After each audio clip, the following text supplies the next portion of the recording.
आज से हम संस्कृत पढ़ना शुरू कर रहे हैं। बीएमएस फर्स्ट ईयर का संस्कृत का सिलेबस बिल्कुल नया आया है, अभी चेंज हुआ है। उसी को ध्यान में रखते हुए आयुर्वेदा के थ्रू हम संस्कृत सीखने की कोशिश करेंगे। तो संस्कृत आयुर्वेदा में जितना भी आयुर्वेद है वो सारा श्लोका के फॉर्म में लिखा हुआ है। उसी का हमने एक एग्जाम्पल लिया है। ये जो श्लोका है ये 11वें अष्टांग हृदय सूत्र स्थान 11 चैप्टर का है। दोष धातु मला मूलम सदा देहस्य, क्रिया में भी आपने इसको पढ़ा होगा। तो इसमें अगर हम संस्कृत देखते हैं, जो भी हमें श्लोक मिलेगा उसमें जो संस्कृत के जो शब्द लिखे होते हैं, ये जो लिखे हैं ए है, ये जो शब्द लिखे हैं, आपको 3 तरह के शब्द इसमें मिलेंगे। एक मिलेंगे आपको जिनको हम बोलेंगे सुबंत, एक हम मिलेंगे जिनको हम बोलेंगे तिगंत, और एक मिलेगा अव्यय। ये 3 तरह की चीजें आपको श्लोकों में मिलती है। बट सबसे ज्यादा जो मिलेगा वो ये रहेगा। सबसे ज्यादा आपको सुबंत मिलेंगे, सबसे कम आपको तिगंत मिलेंगे और अव्यय। अव्यय और तिगंत 1 या 2 होंगे और सुबंत वाक्य में बहुत सारे रहेंगे आपको। अब बात आती है सुबंत होता क्या है। सुबंत वो होते हैं जिनको सुप प्रत्यय लगते हैं। सुप प्रत्यय मैं उदाहरण दे देता हूँ, बड़ा आसान है। आपने राम शब्द सुना होगा। जो संस्कृत पहली बार पढ़ रहे हैं शायद उन्होंने तो नहीं सुना होगा, बट राम और फल शब्द ऐसे हैं जिन्होंने हल्का फुल्का पढ़ा होता है, उनको पता होता है इस तरह से रहता है। ये 1 2 3 4 5 6 7 8 9 10 11 12 13 14 15 16 17 18 19 20 21, ये ऐसे 21 7 विभक्ति होती है और इनके 3 वचन होते हैं। जैसे यहाँ उदाहरण फल शब्द का लिया गया है, तो ऐसे 7 विभक्ति और 3 वचन। राम शब्द भी होता है, फल शब्द, कई तरह के शब्द रूप होते हैं, कई तरह के। तो ये प्रत्यय लगते हैं, इनमें सुप प्रत्यय लग के ही ये 7 विभक्ति और 3 वचन में आते हैं। और तिगंत क्या होता है? त्रिगंत होता है जो सुबंत में मैक्सिमम ऐसा आएगा जो नाम वाली चीजें रहेंगी। तिगंत में क्या रहेगा? तिगंत में इस श्लोक में फिलहाल कोई तिगंत नहीं है। बट तिगंत होता है जैसे पढ़ती, लिखती, पढ़ना, लिखना, खाना, काम, जो भी काम की चीज है वो सारा तिगंत होता है। तो पढ़ती, लिखती जो धातु रूप आते हैं वो इस श्लोक में अभी है नहीं। जैसे हम आगे वाले श्लोक करते जाएंगे जहां तिगंत आते जाएंगे, हम उनके बारे में पढ़ते जाएंगे। देन अव्यय, तो जो सुबंत नहीं होता, जो तिगंत नहीं होता, वो अव्यय हो जाता है। ठीक है। सुबंत का क्या था? सुबंत जो रहेंगे उनकी विभक्ति रहेगी, ऐसे 7 विभक्ति रहती है और वचन रहते, तो वो चेंज होते हैं। यहां देखिए फल शब्द है, तो पहली विभक्ति में फलम है, तीसरी में फलेन है, 5वीं में फलात है, ऐसे चेंज हो रहा है। बट अव्यय शब्द क्या होते हैं? वो किसी भी विभक्ति या किसी भी वचन में चेंज नहीं होते। अव्यय वो शब्द होते हैं जो किसी भी विभक्ति या वचन में चेंज नहीं होते, वो सेम रहेंगे। जैसे अत्र, तत्र, तुमने सुना होगा, यथा, तथा, ये तुम पढ़ोगे जब तुम आगे आगे श्लोका पढ़ते जाओगे। यथा, तथा, अत्र, तत्र, ये तुम्हें हमेशा ऐसे लिखेंगे। अत्र तुम्हें अत्र ही मिलेगा, अत्रे, अत्रे, अत्र, अत्रे, अत्राणी, इस तरह का तुम्हें कभी मिलेगा नहीं। ठीक है। तो जो भी श्लोका पढ़ेंगे उसमें सुबंत रहेगा, तिगंत रहेगा, अव्यय रहेगा। सुबंत राम शब्द की तरह रहते हैं जिसमें विभक्तियां और वचन रहती हैं। तिगंत हमारा धातुएं रहती हैं, जैसे पढ़ना, लिखना, काम करना, वो सारा तिगंत। उनके भी अपने विभक्तियां, उनके अपने सेट है, वो जब आएगा हम बताएंगे। अव्यय वो होते हैं जो किसी भी विभक्ति या वचन में चेंज नहीं होते हैं, वो सेम रहते हैं। ये 3 तरह के यहाँ आपको मिलेंगे। तो यहाँ पे ये जो अपने श्लोका है, इसमें अगर आप देखेंगे तो ये सुबंत है, ये सुबंत है और ये सुबंत है, और ये जो है ये अव्यय है, ये अव्यय शब्द है। अब आपको एक डाउट हो रहा होगा कि मुझे कैसे पता चला कि ये सुबंत है और ये सुबंत नहीं है। ठीक है। तो सबसे पहले सुबंत को आइडेंटिफाई कैसे करते हैं? मान लीजिए कोई भी नाम है, कोई भी नाम आप देख लीजिए। जैसे मैं बोल रहा हूं रिया पठती, रिया पढ़ रही है। तो रिया यहाँ सुबंत है, रिया शब्द है, पठती पढ़ना ये अपना तिगंत है। रिया सुबंत है, पढ़ना पठती तिगंत है। तो जो रिया है यहाँ इसके जो एंड वाले होते हैं उससे आपको सुबंत मिलते हैं। जैसे जो रिया है, ये जो रिया का या है ये बना है य प्लस आ, य प्लस आ फिर या बनता है, ऐसे संस्कृत में बनते हैं। तो रिया का जो एंड है, रिया का जो एंड है, रिया का जो एंड और अंत है उसमें आ रहा है आ। तो आ अंत में है, रिया का जो अंत है वो आ से हो रहा है। आकार से अंत हो रहा है, ठीक है, आकारांत। तो इस तरह से इनको बुलाया जाता है। जो सुबंत पद होते हैं जैसे रिया है, आकारांत स्त्रीलिंग, 3 तरह के लिंग होते हैं, पुल्लिंग, स्त्रीलिंग और नपुंसक लिंग। उसमें से मेनली जो मेल डोमिनेटिंग टाइप दिखते हैं कई जगह वो पुल्लिंग हो गए, जो फीमेल की तरह दिखते हैं वो स्त्रीलिंग हो गए, और जो ऐसे नॉन लिविंग चीजें हैं उनको नपुंसक लिंग। एक जनरल आइडिया है, हालांकि इसमें ये भी कई जगह पे फेल हो जाएगा, बट सिंपली जिनको बिल्कुल संस्कृत नहीं आती है उनको सिंपली समझने के लिए, मेल की तरह पुल्लिंग, फीमेल की तरह स्त्रीलिंग, नॉन लिविंग टाइप नपुंसक लिंग, इस तरह से आप समझिए। हालांकि शब्द का आगे आप शब्द कल्पद्रुम एक ऐप है, वहां दिया होता है, हर शब्द आप ढूंढेंगे वो पुल्लिंग है स्त्रीलिंग है, कई दोनों भी तरह से भी चलते हैं। तो ये ऐसे आप समझ लीजिए, पुल्लिंग, स्त्रीलिंग, नपुंसकलिंग, पुल्लिंग मेल, स्त्रीलिंग फीमेल, नपुंसकलिंग non living type. Then end का कैसे पता लगेगा? जैसे रिया, जिया, ठीक है, रिभा, रमा, सीता, आलिया, एंड में आ रहा है आकारांत, आकारांत अंत मतलब आकार अंत में आ रहा है, तो आकारांत स्त्रीलिंग। अभी जैसे मैं बोलूं रणवीर और आलिया साथ में सही रहेगा ना, रणवीर। तो जो रणवीर है, रणवीर के एंड में क्या है? रणवीर के एंड में है र, रणवीर के एंड में है र। और ये जो र संस्कृत में कैसे बनता है?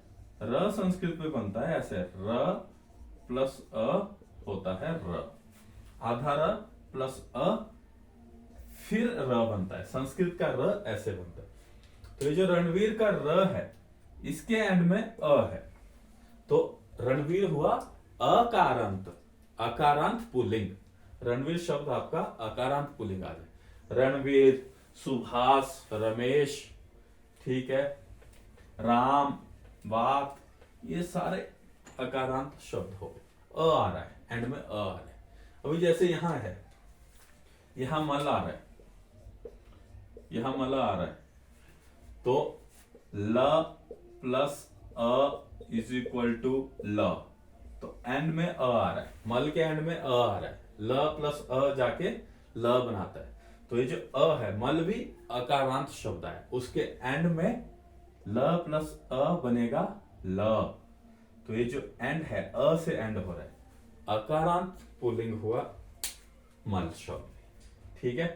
तो इसीलिए मल शब्द अकारांत पुल्लिंग हुआ। तो अकारांत पुल्लिंग अगर मल शब्द हुआ तो हमें इसकी विभक्तियां देखनी पड़ेगी। जैसे मलाहा कहां पे आ रहा है? तो ये है रामः शब्द है, ये रामः शब्द है। इसको थोड़ी सी गाढ़ी ये करनी पड़ेगी, यहाँ पे भी इसके विभक्तियां लगी हैं और ये विसर्गें गाढ़ी करनी पड़ेगी। तो मलह शब्द अकारांत पुल्लिंग हो गया। तो ये अकारांत पुल्लिंग का एग्जाम्पल हमने लिया हुआ है। रामः, रामौ, रामाः, मलः, मलौ, मलाः, मलम, मलौ, मलान। तो अब आप देखेंगे रामः, रामौ, रामाः, रामम, रामौ, रामान, मलः, मलौ, मलाः। अब आप यहां देखेंगे मलाहा, मलह, मलाहा, ऊपर श्लोक में है मलाहा। तो ये जो मलाहा है ये रामाहा की तरह मिल रहा है। तो ये पहली विभक्ति बहुवचन, तो ये जो मल शब्द है ये अकारांत पुल्लिंग है। अकारांत पुल्लिंग है कैसे? क्योंकि एंड में अ आ रहा है। मल ल मल मल ल के एंड में आ रहा है तो अकारांत पुल्लिंग हो। और ये जो मलाहा है ये पहली विभक्ति बहुवचन में आ रहा है। तो जब हमारा ये जो शब्द है ये किसी फॉर्मेट में सेट होते हैं तो फिर हमें कंफर्म हो जाता है कि भाई ये अकारांत पुल्लिंग है और पहली विभक्ति का बहुवचन है। प्रथमा विभक्ति और बहुवचन, प्रथमा विभक्ति बहुवचन में आपका ये हो गया दोष धातु मलाहा। देन फिर आता है मूलम। मूलम जो शब्द है वो हमारे फलम की तरह है। मूलम जो शब्द है वो हमारे फलम शब्द की तरह है। तो जो फलम शब्द है, फलम देखो ना मेल है ना फीमेल है। फलम है टूटा हुआ फल है, नॉन लिविंग है ना, तो नपुंसकलिंग। बट है एंड में अ, फल फल फलम, ठीक है। फल एंड में है अ, अकारांत नपुंसकलिंग है। तो फलम जो है वो ऐसे चलता है, फलम फले फलानी, फलम फले फलानी। आगे वाली जो विभक्ति है वो राम शब्द की और फल शब्द की सेम है, पहली और दूसरी विभक्ति में चेंज है। तो यहां मूलम जो है वो फलम की तरह है। तो मूलम फलम फले फलानी, मूलम मूले मुलानी, मूलम मूले मुलानी, ऐसे ये सेम हो जाएगा। ऐसे इस तरह से ये सेम हो जाएगा, फलम मूलम की तरह है। तो ये अकारांत नपुंसक लिंग है, अकारांत नपुंसक लिंग है और ये भी प्रथमा विभक्ति एक वचन में रहेगा। सदा अव्यय है जिसका मतलब होता है हमेशा। अब आता है देहस्य। जब आप ऐसे देखेंगे देहस्य, देह देह देह शब्द कौन सा शब्द होगा? सोचो तुम अभी। राम अकारांत, मल अकारांत, देह इन्हीं की तरह लग रहा है। देह ह, देह कैसे लग रहा है? अब आप देखो दे ह, तो आधा ह प्लस अ बना पूरा ह, एंड में अकारांत आया ह। देखो संस्कृत का ह, हिंदी का ह और संस्कृत का ह, इस हर शब्द के साथ अ जुड़ा होता है, ठीक है। संस्कृत में ऐसे ही शब्द लिखे जाते हैं, व्यंजन के साथ स्वर जुड़े होते हैं। ये जो अ है ये सारे स्वर हैं और ह जो है वो व्यंजन। तो ह अगेन अकारांत पुल्लिंग हो गया। अभी हमारे पास छठी विभक्ति देखिए, पहले वाली जो दो विभक्ति थी वो फल और राम की अलग अलग थी, बट नीचे वाली जो सारी विभक्तियां हैं वो राम और फल की सेम है। तो यहां पे आपको मिलेगा फलस्य। छठी विभक्ति में आपको फलस्य मिल रहा है, फलस्य देहस्य। एक वचन है, छठी विभक्ति है। षष्ठी विभक्ति एक वचन में आपको फलस्य मिल रहा है, देहस्य। तो ये आपका षष्ठी विभक्ति एक वचन हो गया। तो इस तरह से आपने ये जो श्लोका है उनका शब्द रूप समझ लिए। एग्जाम में क्वेश्चन आ जाएगा, ऐसे ही श्लोका दिया जाएगा और पूछा जाएगा कि उनका शब्द रूप बताइए। ऐसे अंडरलाइन, नीचे जो अंडरलाइन की गई है उनका शब्द रूप बताइए। तो हो सकता है इसको और इसको अंडरलाइन कर ले, तो इसका शब्द रूप बताइए। तो इसका आ जाएगा अकारांत पुल्लिंग षष्ठी विभक्ति एक वचन, इसका आ जाएगा अकारांत पुल्लिंग प्रथमा विभक्ति बहुवचन। हो गया आपका। अभी अगला क्वेश्चन आ जाएगा कि इसी श्लोका में संधि और समास आइडेंटिफाई कीजिए। तो यहां जब आपको संधि की जरूरत होती है, यहां पे संधि नहीं है। जब आगे वाले श्लोक में संधि आएगी वहां मैं संधि बता दूंगा कि संधि कैसे। तो यहां पे समास जो होता है उसके लिए दो शब्द आपस में जुड़े होने चाहिए। मूल अकेला शब्द है, सदा अकेला शब्द है, देह से अकेला शब्द है। तो ये तीनों में तो समास हो ही नहीं सकता। दोष धातु मल, ये तीन अलग अलग चीजें हैं जो आपस में जुड़ी हुई हैं। जब दो तीन चीजें आपस में जुड़ती हैं, दो या दो से ज्यादा चीजें आपस में जुड़ती हैं, तो वहां पे संधि या समास होता है, ठीक है, तो यहां संधि है नहीं, यहां होगा समास। तो कौन सा समास होगा? यहां पे होगा आपका द्वंद्व समास। द्वंद्व समास में क्या होता है, जो चीजें होती हैं उनके बीच में बस च लगता है। दोषः च धातवः, दोषाः च धातवः च मलाः च, दोषाः च धातवः च मलाः च। ये बहुत सारे होते हैं। दिक्कत ये है कि इनका बहुवचन आपको लगाना पड़ेगा। दोष च धातु च मला च मैंने क्यों नहीं किया, आपको ये लग रहा हो। तो दोष जो है वो अकारांत पुल्लिंग है, तो उसका हमें बहुवचन लिखना पड़ेगा, क्योंकि ये जो है वाक्य है ये सारे बहुवचन में है। 3 दोष होते हैं इसलिए बहुवचन में। दोषः, दोषौ, दोषाः, इसलिए धातु, धातु, धातवः, धातवः बहुवचन में आ रहा है। तुम्हें परेशान होने की जरूरत नहीं है, बहुत सी चीजें हैं जो तुम्हें बिल्कुल समझ नहीं आ रही होंगी। कंटिन्यू आप क्लास अटेंड करते जाएंगे, आपको समझ आने लग जाएगा। 4-5 क्लास के बाद आपको सारी चीजें समझ आ जाएंगी और एक श्लोक से आप संधि समझ जाएंगे, समास समझ जाएंगे, शब्द समझ जाएंगे, बहुत सारी चीजें आप एक साथ समझ जाएंगे। तो दोष च धातवः च मला च, ये आपका हो गया जी द्वंद्व समास। द्वंद्व समास हमेशा पहली विभक्ति में होता है। अगर हुआ एक वचन में तो वो होता है समाहार। अगर हुआ द्विवचन या बहुवचन में तो उसको बोलते हैं इतरेतर द्वंद्व। अगर दो या बहुवचन में पहली विभक्ति में ही होगा द्वंद्व समास, ये बात क्लियर है। तो यहां पहली विभक्ति है। अभी अगर पहली विभक्ति में एक वचन में हुआ, प्रथम विभक्ति एक वचन में हुआ, तो होगा समाहार द्वंद्व। और अगर पहली विभक्ति में द्विवचन या बहुवचन हुआ तो होगा इतरेतर द्वंद्व। पर अगर तुमने पेपर में द्वंद्व समास लिखा और इनके बीच में च लगा दिए तो उतना काम हो गया। फर्स्ट ईयर में काम उतना ही। दोषाः च धातवः च मलाः च, दोष धातु मलाः, ये भाई आपका समास हो गया। एक श्लोका में आपने समास समझ लिए, एक श्लोका में आपने विभक्ति समझ ली, एक श्लोका में आपने अव्यय क्या होते हैं वो समझ लिया। अव्यय वो होते हैं जो किसी भी विभक्ति और वचन में चेंज नहीं होते हैं। जैसे ही आगे श्लोका में धातु आएगी हम उसका मतलब भी समझ जाएंगे, ठीक है। और जब विशेषण और विशेष्य आएगा बीच में तो हम उसको भी समझेंगे। अभी इसमें विशेषण और विशेष्य नहीं है। अब आता है हमारा लास्ट और इंपॉर्टेंट पार्ट, अन्वय। अन्वय के 2 तरीके हैं। पहला तरीका ये है कि आप विभक्ति वाइज अरेंज कीजिए। विभक्ति वाइज अरेंज किए, पहली विभक्ति, दूसरी विभक्ति, तीसरी विभक्ति, चौथी विभक्ति, ऐसे अरेंज कीजिए और बना दीजिए। और लास्ट में लाइए आप तिगंत या क्रियापद को। तिगंत जो होगा वो लास्ट में लगेगा।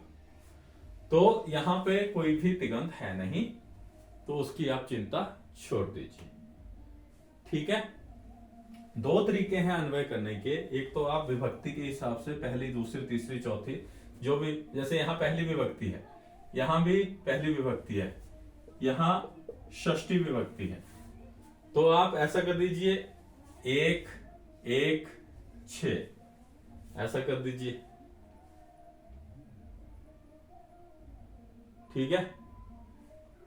या अगर ये तरीका काम नहीं करता है तो दूसरा तरीका है, आपको इनका मतलब समझना है, इनका आप मतलब समझिए और आप अपनी भाषा में उसको अरेंज कर लीजिए, अपनी भाषा में उसको अरेंज कर लीजिए।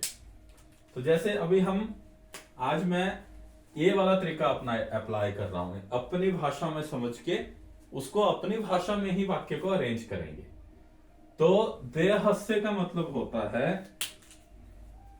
देह होता है शरीर और बॉडी, शरीर का। सदा होता है हमेशा।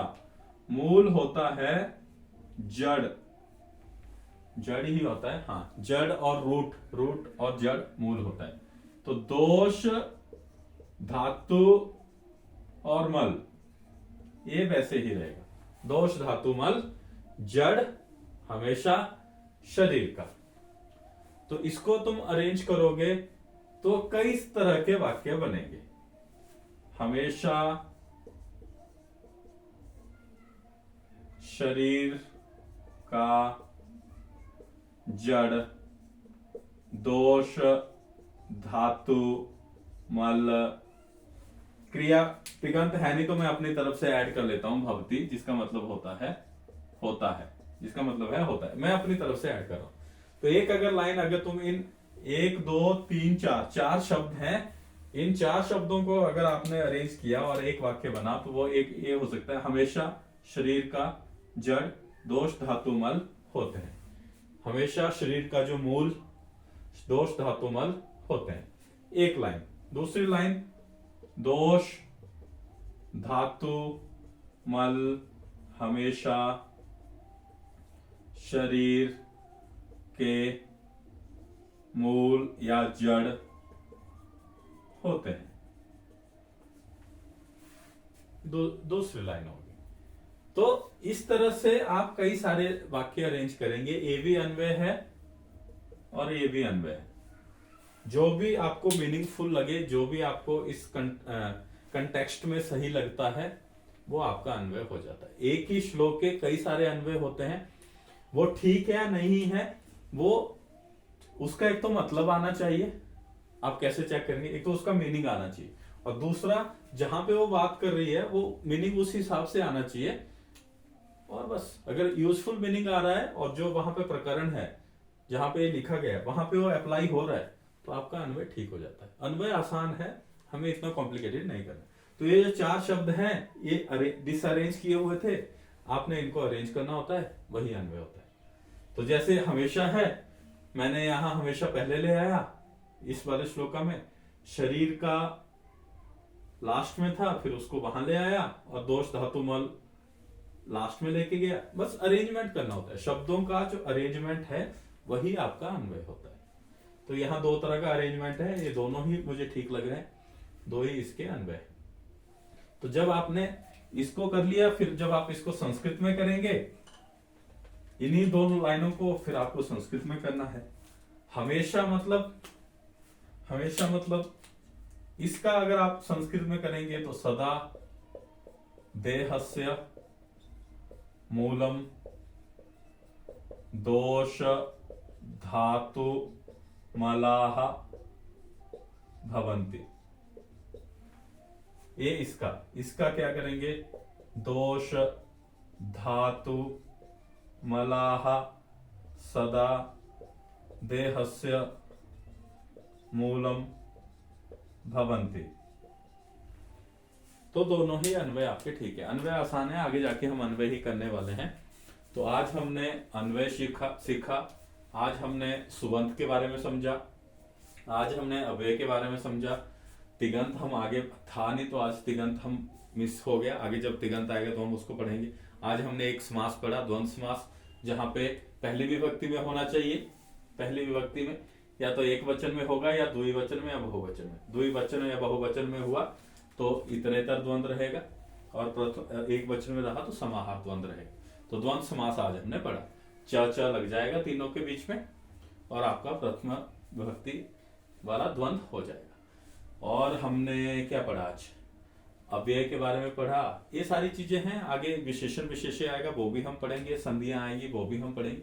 तो श्लोका के थ्रू हम सारी संस्कृत को पढ़ने वाले हैं अभी।